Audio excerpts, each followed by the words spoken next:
How's it going, everybody? So I got a rapid game here on LeeChess.org, and I think I'm going to go for this Jobava London. I've been looking at, well, recently. I know basically nothing about it, but we'll see what happens. So I'm against Nerdastic. All right. What is the line here? I think the idea is, yeah, this one, E4. Nerdastic is rated 2163. My rating is 2076. So always excited to play a higher rated opponent, and yeah, we'll see if we get a good game here.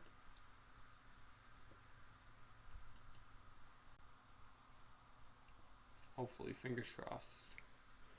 I had a game in this recently where they played Bishop before, and I played. I'm trying to remember what I played. I think I played Bishop D3 against that, but looking at then analyzing the game afterwards with the engine in the opening book, oddly enough, Bishop B4, wow, E5, allowing the knight to jump in against this pinned knight is fine because white has Queen G4. Against this, so they're threatening to take. This is like a weird French. I wonder if this person is a French player.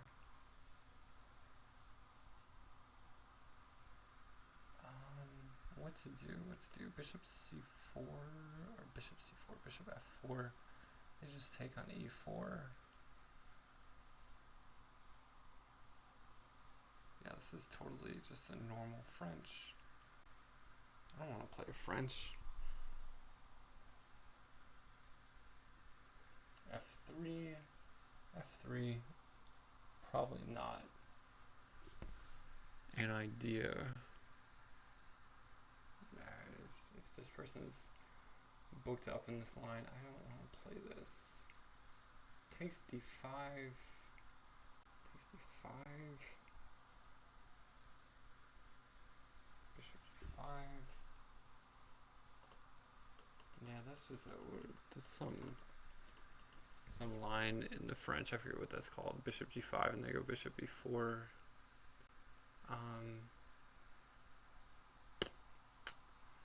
What is a move I can do that is not booked but is okay, or that is not significantly mainline? Bishop C4. I keep saying Bishop C4, but I'm meaning to say Bishop F4. Bishop D3? That's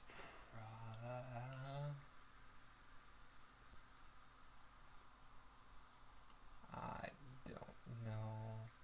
God, I really don't want to play mainline French. Let's not do that. Bishop D3.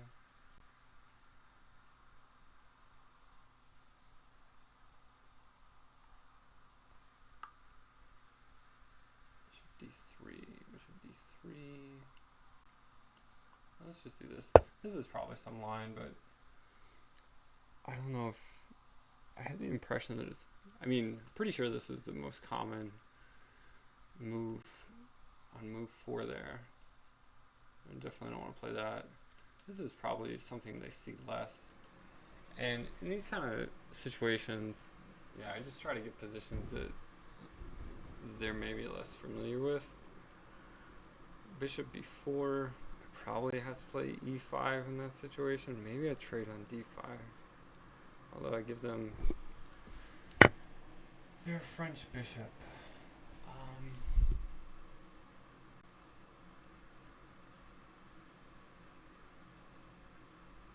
Yeah, they can never take here because of this old trick.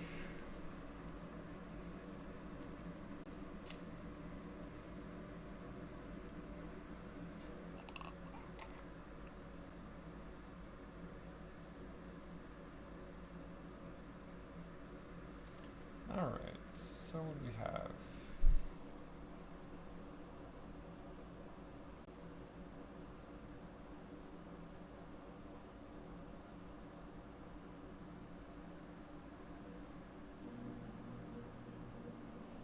opponent's taking a lot of time too. Maybe I succeeded in getting them out of some kind of book. I wonder if they are a French player. I found that people who play e6, I mean, he was trying to go for some kind of Nimzo, but I wonder if people who play Nimzo, the Nimzo generally, or oftentimes play the French too. Maybe it's 1e4. Yeah, I went through a spurt where I was playing the French, and I don't know, I just wasn't a huge fan of it. It was pretty really odd positions, but I don't know. Openings are all about taste anyway. It doesn't mean anything. The French is a definitely respectable weapon, and I'll have to check on the Jobava, sort of how you can stay in sort of Jobava London territory against that move order. If there's a way, maybe I shouldn't have played. Sorry, where's that? Maybe not e4 here. I mean, it's the most principled move, but yeah, it's the most principled. Therefore, we're gonna run into mainline theory. I'm just not a big fan of getting into theoretical battles with people. I don't think there's a lot of use at my level in spending a whole lot of your chess time studying openings. And if somebody has spent a lot of their time studying openings, I want to just nullify that aspect of their play as quickly as I can. Because if your rating is at my level and you've spent a lot of time playing openings or studying openings, then there are probably significantly more weaker areas of your game in the middle game, especially around tactics and end game play. And I'd rather get to those phases of the game. So, yeah, it doesn't look like my opponent is comfortable with this line either. So, I mean, we'll see what we get. This is a lot of time. We're on move 5. My opponent has spent a lot of time. I'm a little notorious for being, I don't know, say a little, pretty notorious for wasting time, I would say. Not managing my time terribly well, but man, move 5 and you've already used almost a third of your time. That is not good. I really hope they're not thinking about that. I mean, I hope they are. That's just an easy win. But could they be thinking about that? There's not a lot to think about there. I mean, bishop d7, maybe trying to totally kills the threat of queen takes d4. Maybe knight c6, trying to introduce the threat of queen takes d4. Yeah, there's knight c6. So here I was thinking, can I play bishop g5? Bishop g5, queen takes d4.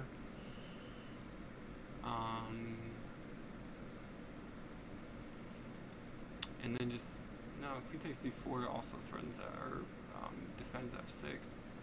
I could play knight takes f6. I could play knight f3. I could play knight takes f6. I could play knight takes f6. Let's go knight takes f6. Knight takes f6, queen takes f6, knight f3, knight takes d4, knight takes d4.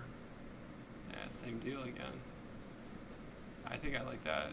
Here. Oh, I'm sorry. Yeah. Knight takes f6, queen takes f6, knight f3. And if they take twice on d4 again, once again we have this idea.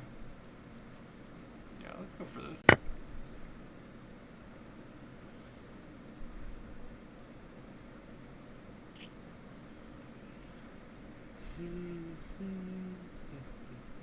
This is probably some serious mainline theory.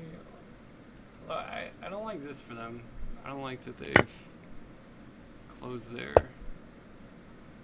c pawn in. That's not very good.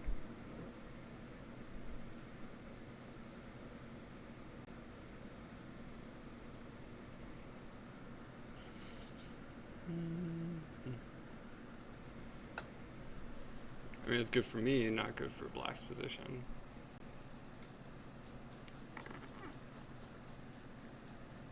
Well, so just getting castled. I mean, I am currently threatening bishop g5. That looks pretty bad for black. Yeah, that looks pretty horrendous. I better do something about that. Yep. Bishop g5. Do I have some other way to try to take advantage of that? Probably not. Yep. Probably just getting castled as quickly as possible here is a good idea. I can solidify with this move, although I don't like making my dark squared bishop so passive. Maybe I want to play bishop f4 and at least liberate it. Play bishop f4, c3. Bishop f4, c3, pawns on light squares. That's a solid looking position.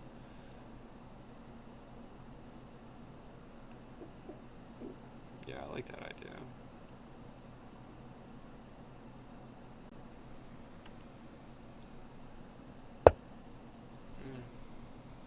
And they take it away from me. g3? Nah, it's too artificial. Bishop e3.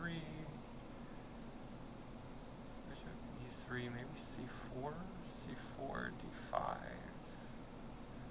c4, c5. c4 takes away. Bishop b5 check. Not a fan of that. How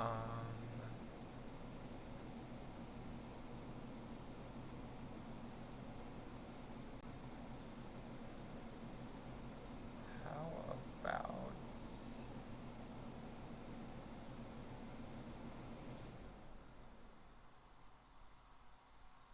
queen e2?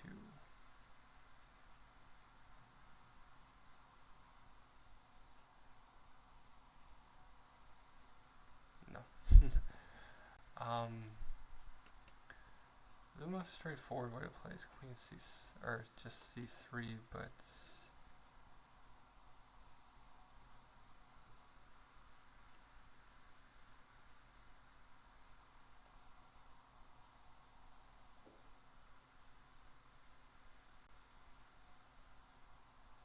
I could go rook e1 as well. Starting to play d5. Rook e1 castles.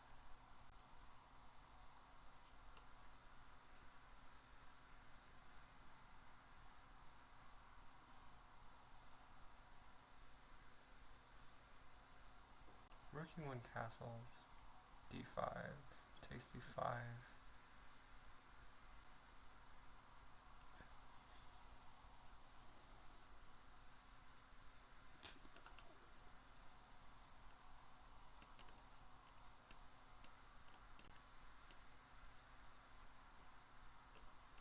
Yeah, let's just get a little activity. Rook e1 castles here, and then just look to play like this.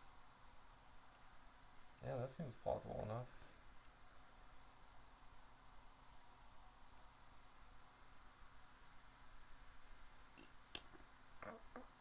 I like that plan.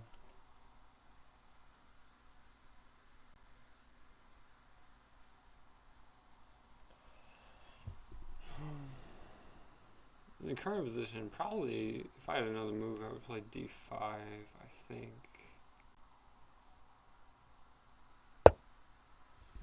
Yeah, let's just go ahead with c3. c3, b4, b5 is the idea. Trying to get some queenside play.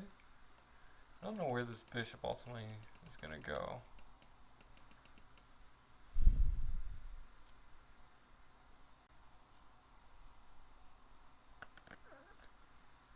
I mean, it's radiating nice influence along this diagonal for the moment, but it's of course getting in the way of potential, or eventual need for coordination between my rooks. So we shall see. I mean, positionally, that is probably relatively equal, although this is bad. So this is bad for black. But what does that amount to for white? I don't know. Maybe a small edge.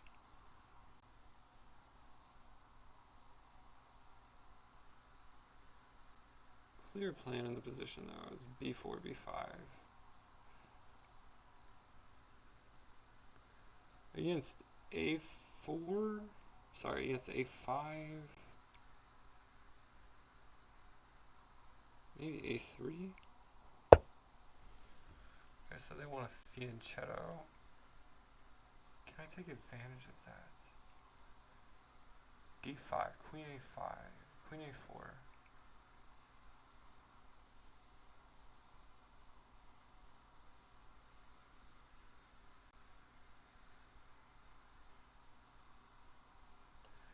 Okay, so this is currently loose, but I don't know if I can get there in time.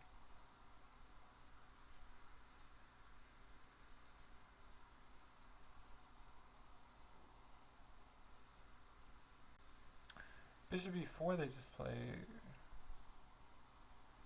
bishop e7, and they're doing what they want to do anyway.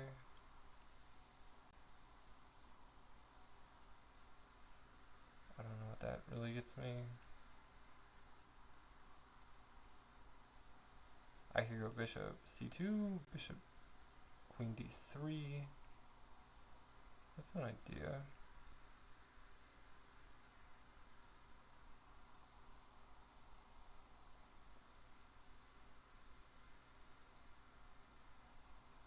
Which of course they could stop with this.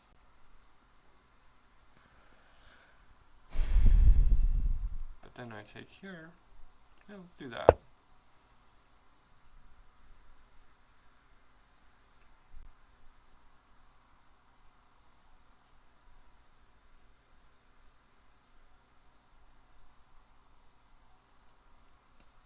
Here, probably b4, a4, b5.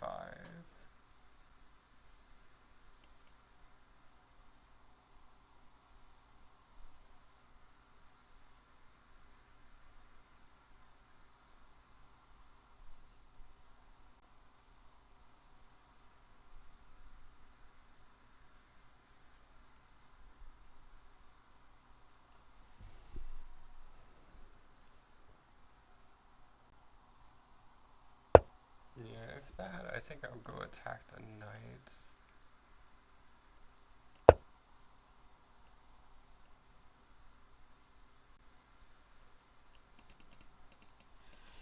Now they probably have to play bishop b7, after which I can play bishop c2.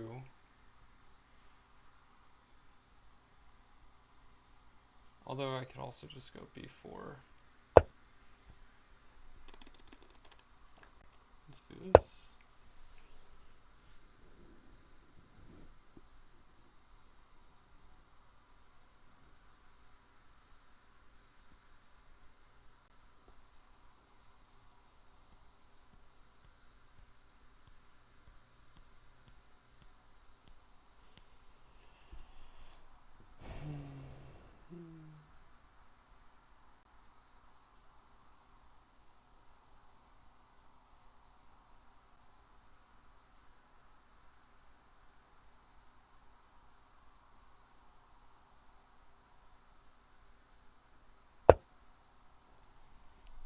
Okay, fianchettoing your knights. Not a big fan of that.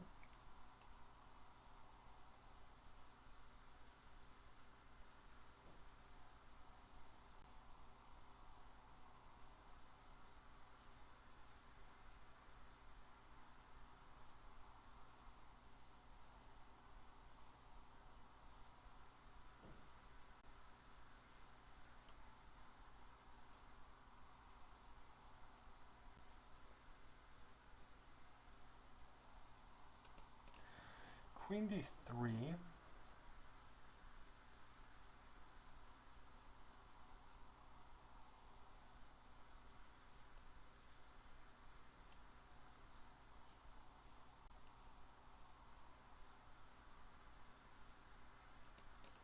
Also, I could jump my knight in here. What is that doing? Threatening this. Jumps the knight in. Take, take.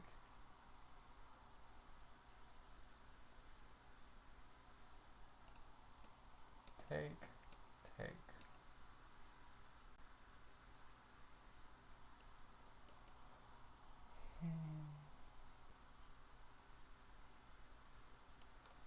Yeah, let's do that. That looks pretty solid.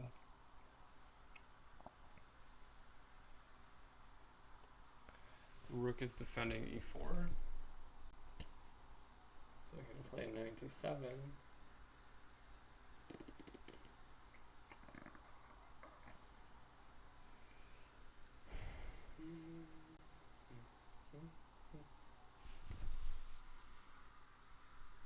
Do have to watch. So take, take, take, take.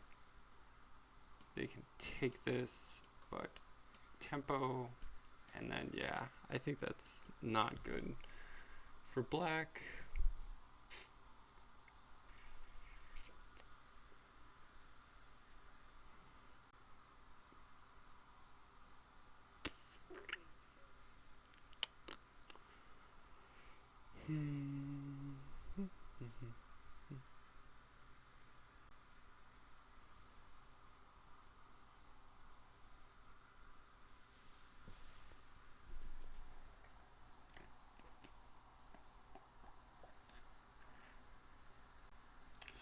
Yeah, when they jump their knight away from one of these controlling squares, it's oftentimes a good idea to see what you can do.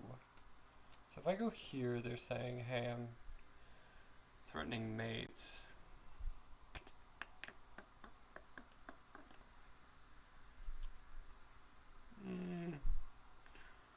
You are threatening mates if you go there. Here, threatens mates, takes this.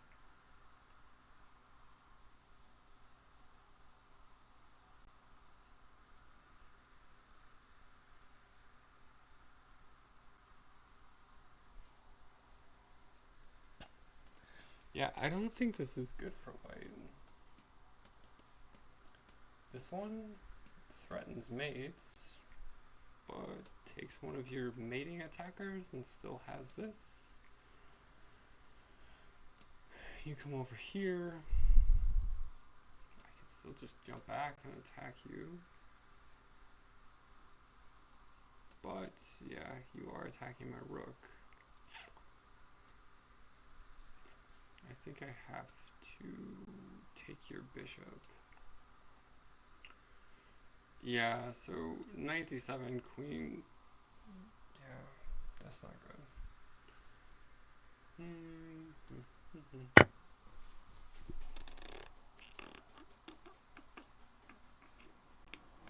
It's a nice looking knight though.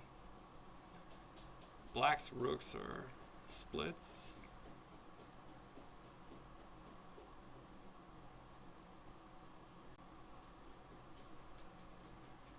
I think about if they take it with the bishop. I think about taking it with the pawn. Not only gaining the tempo, but also I was gonna say taking some pawns off of light squares, but I mean gaining space.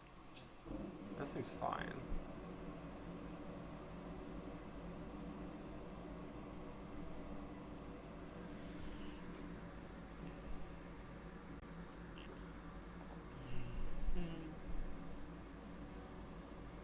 Queen f3. So I'm thinking like take here, say they do this. Queen f3 lines up against this one, which is currently undefended there, and threatens that. kind of thing.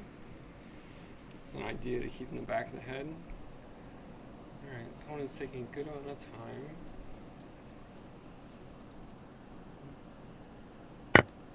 Okay, so I think we will play like that.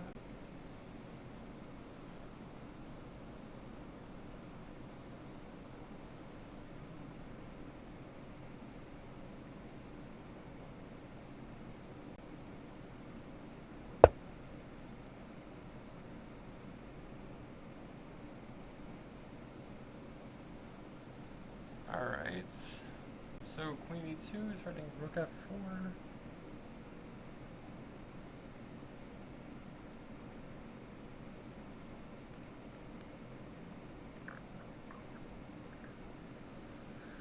Maybe queen g4. It's threatening bishop takes h6.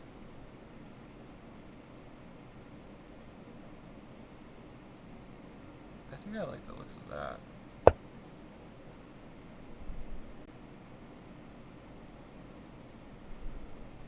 I don't like how my pawns are ending up on dark squares though. Given my dark square bishop. I'm gonna have to do something about that.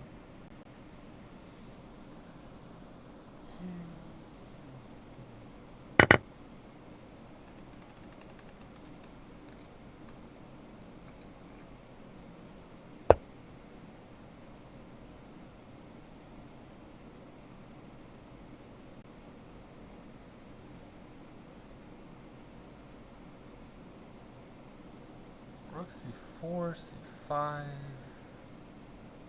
Not very impressed. Where does my bishop want to go? Maybe this pawn wants to go here and restrain their knights. That looks pretty interesting. Yeah, let's do that.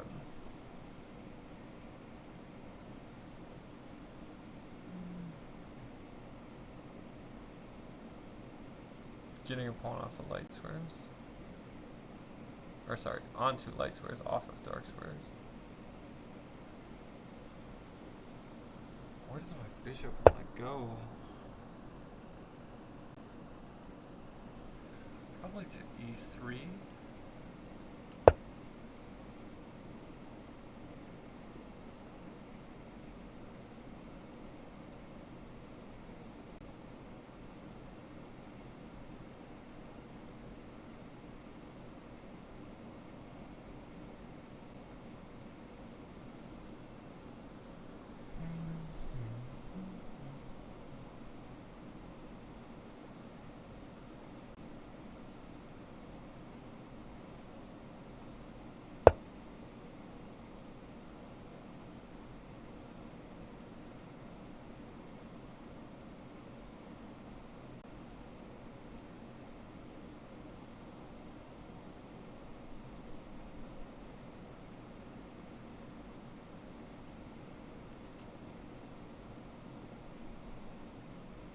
Bringing the king over to e2.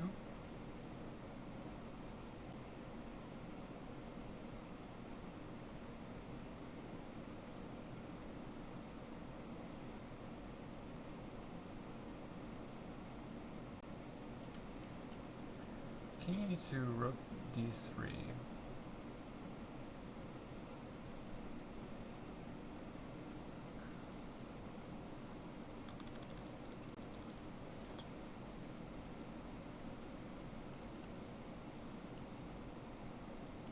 I do have backwards pawns to play against in the event of a capture. This one.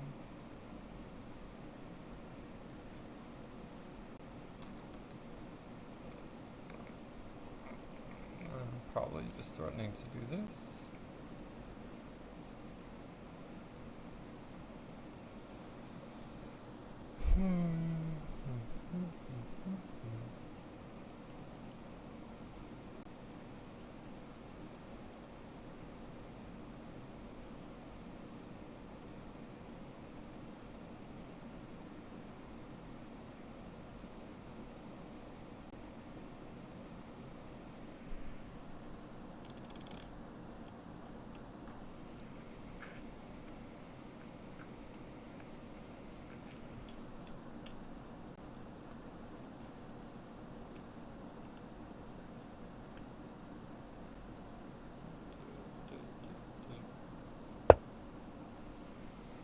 against this,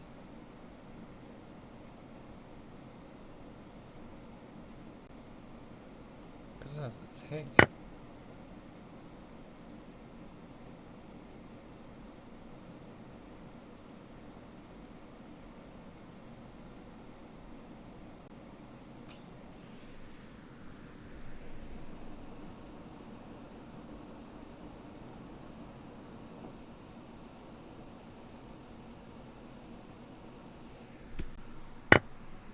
So this just loses a pawn.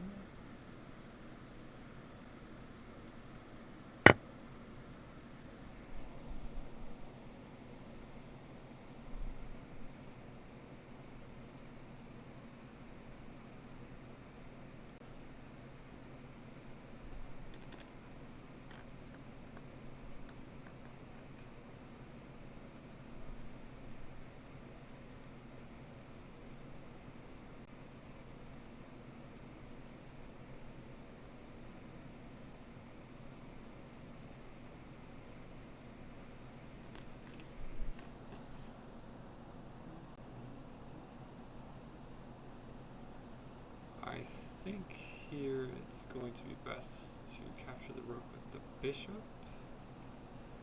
Yeah, and then bring the a1 rook to e1.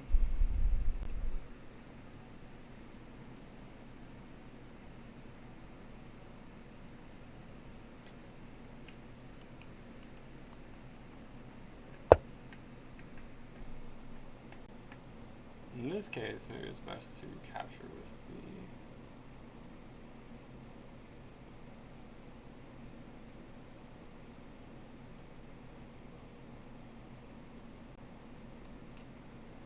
pawn.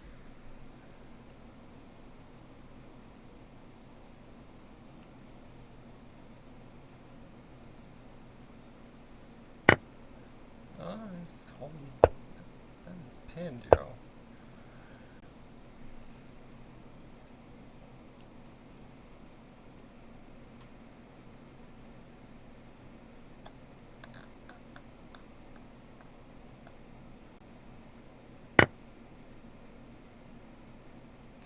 Here, so like this, I want to trade that.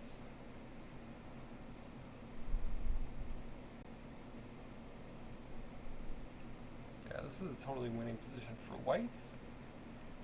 I should win this easily, but I've blown stuff like this in the past. More than enough time now.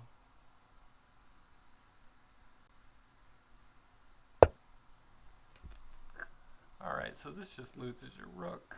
Yeah, this is game over. Alright, so let's see what we had in the analysis. Alright, so here on the analysis table, or board, or whatever they call it, so the first thing I always like to sort of pull down and look at the graph here to sort of see how things went. And I think the story of this game is here, if we look at this position, this is when things started going south for my opponent. Let's look at the clock. So I had 4:46 and they had 2:28.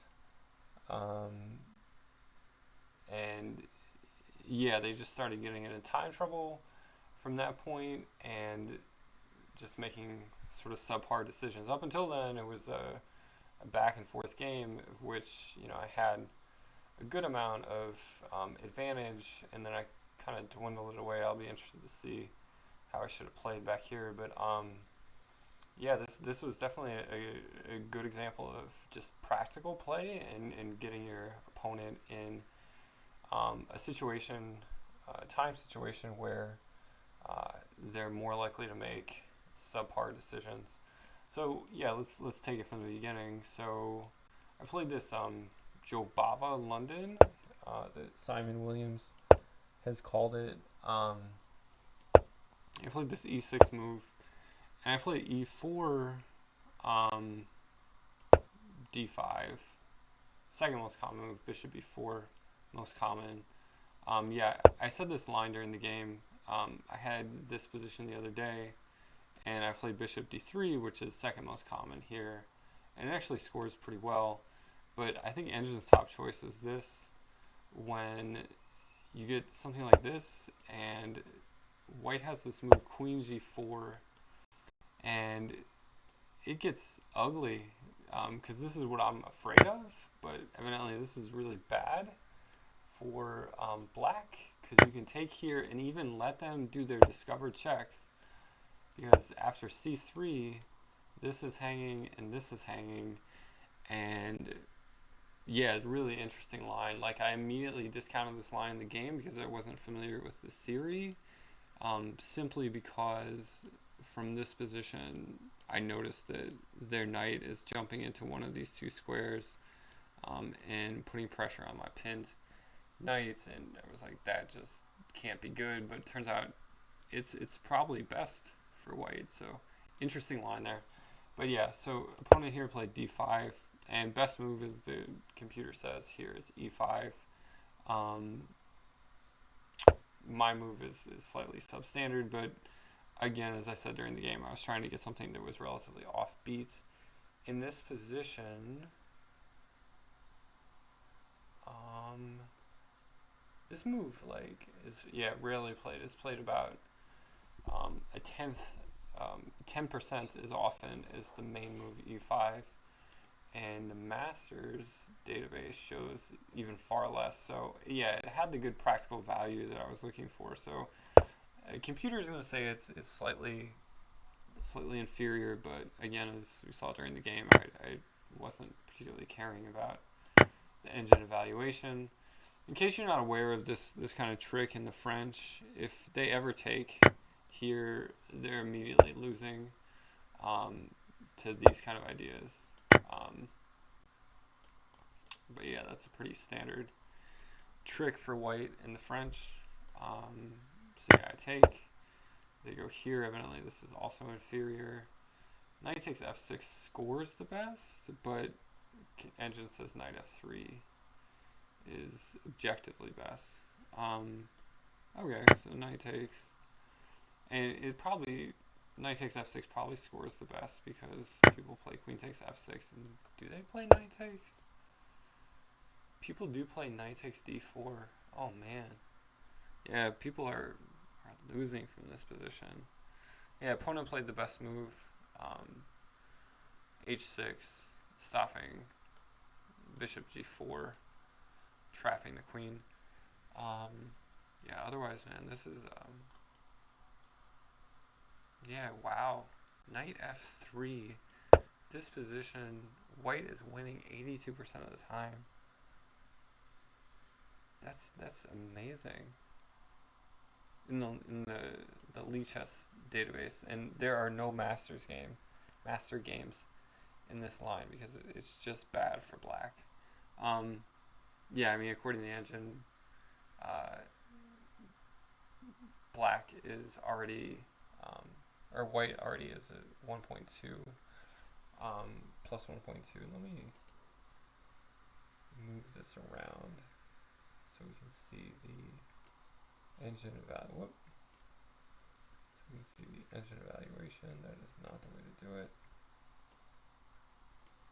Why is this not working? Okay.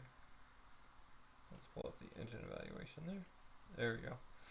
Yeah, plus 1.2, and white is winning 82% of the time from here. That's really amazing. Okay, so they played h6 castles, bishop d3. I went rook e1. It's an okay move. Computer says c3. Okay. Yeah. Nothing terribly awful. Oh, it wasn't here that I discounted c4. I did this. Okay, so engine says c4, but knight takes? Knight takes is a huge blunder. Oh yeah, because, yeah, it's the same deal. Yeah, that d4 pawn is just kind of immune. c4. Okay, so C4. Wow, the engine is just ridiculous. The second, one of the top recommended moves in this position is G4. That is amazing. The engine just says, hey, I'm threatening to play G5. I guess the idea is to move the king over and bring the rook over. And just attack down the G file, as this bishop is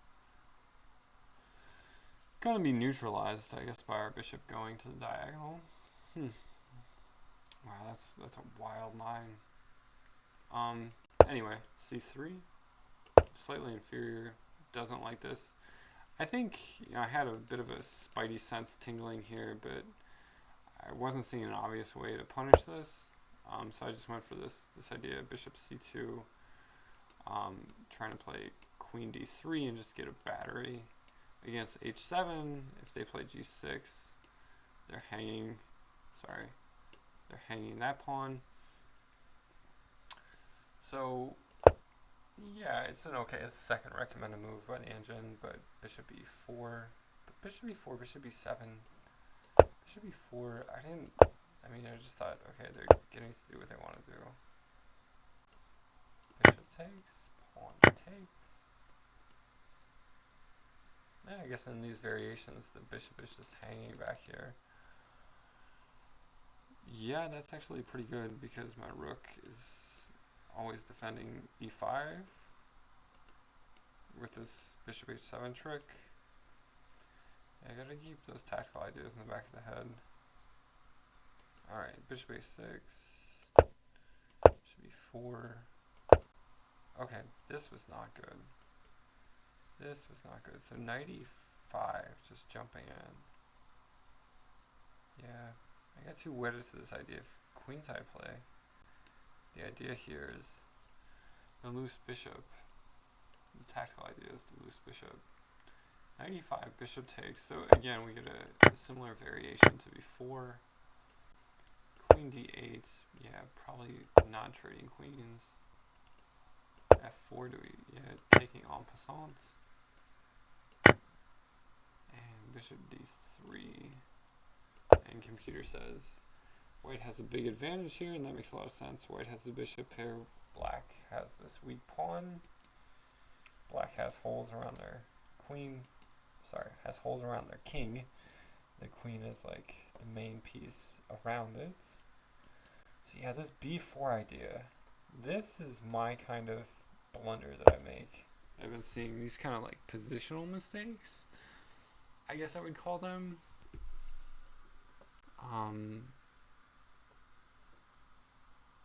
Because yeah, this really changes the evaluation, but it's not some immediate tactical error. It's just white was so much better in this other line, ending here. Piece activity over pawn play. That's the takeaway for me from that line. So the knight goes to D8. I finally jump into E5. It's a little late, although it's still pretty good for white. So we get a few moves here. I don't think I could have taken... Yeah, engine... Yeah, I was actually kind of... I thought this move was a mistake at first, but yeah, engine takes us best. Alright, so the queen comes in. Engine doesn't like my move so much. Yeah, not trading queens.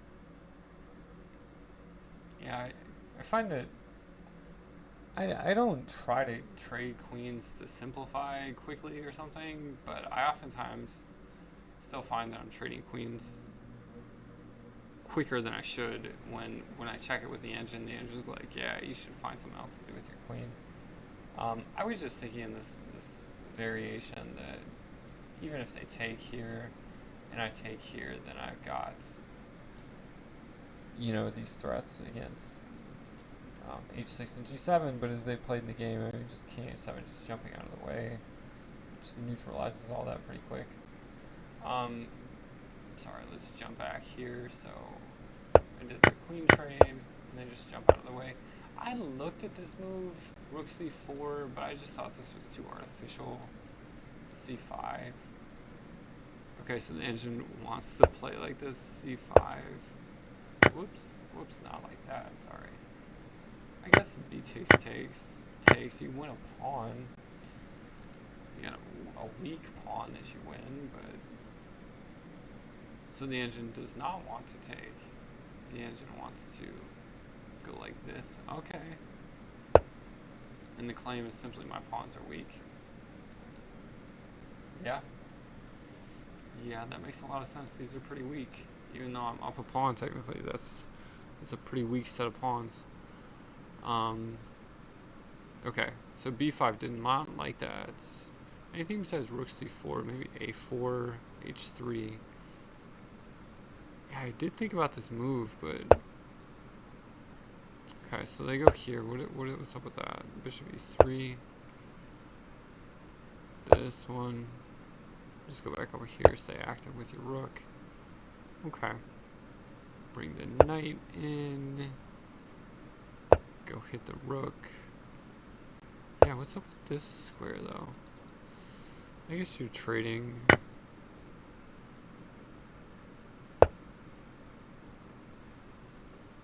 This looks weird. And then they get this pawn. Like, what is so great about this for white? This is not good. Wow, the engine is so weird. Okay, anyway. So I played b5. I was trying to restrain. But they can just pretty quickly get out of that. I did not consider that at all, and that's pretty sad. Bishop e3. Okay, so engine is fine with this move. And here is where my opponent started to go wrong. Yeah, they've got to take the pawn back. They don't have time for this in-between move. Yeah, this is their big blunder. They don't have time because I can capture here and threaten that rook too. So they have two... Wow. They have two rooks hanging here. So even though I'm down a rook currently, I'm going to get my rook back. And I'm just up a couple of pawns at this point. I'll be up one pawn after this pawn is taken. And this pawn is weak. Yeah, they can't play like that. Okay, so it wants to take with the pawn. Wow. Wants to take with the pawn. It also says queen and bring their king to g8. Okay, but yeah, this is a good practical try because I thought they were going to do this. I just noticed that their rook was pinned in this situation, so they can't capture. Yeah, and then, yeah, they just lose a rook here after check. Go pick up that rook and it's all over. So yeah, I think the big takeaway in this game was definitely the time trouble issue my opponent got into. So we were pretty even. You know, I had this big middle game mistake over here where I got too wedded to the previous idea I had of queenside pawn play, and instead should have went for piece play with knight e5. That was my big sort of positional error. And then we kind of got into an equal-ish game for a good while, but this practical element, I was able to get my opponent into comparative time trouble. That's something that I'm trying to do more and more in my games. I've been on the other end of that. I've been too much of a perfectionist. If you can put your opponent in time trouble, you can get them to just make substandard decisions, and that's what we saw here. Really good practical thing. When you're playing another human, just remembering practical elements of the game like that, I think are really important. So yeah, I hope you guys got something out of this, and yeah, I'll be looking forward to getting some more rapid games up here soon, and we'll see you then. Thanks a lot.